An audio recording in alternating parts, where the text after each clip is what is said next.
Unang-una, ito tahasan ko itong sinasabi. Yung mga DDS ay mga tanga at napakabobo na mga yan. Ano po masasabi ninyo? Walang kautak-utak yung mga hayop na yan.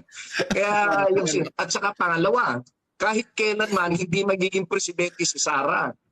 Alam ng mga tao na si Sara ay boba, tanga, tamad, at talagang walang kalaman-laman ng utak. Pag nagsalita, hindi siya pwedeng magsalita nang walang binabasa. Saka naman makakikita na gano'n, magpe-presidente ka, lahat na lang ituturo sa'yo, lahat babasahin mo.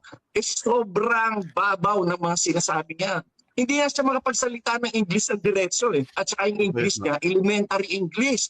Hindi man lang ba magkaroon ng talagang in-depth analysis and evaluation and comment on anything.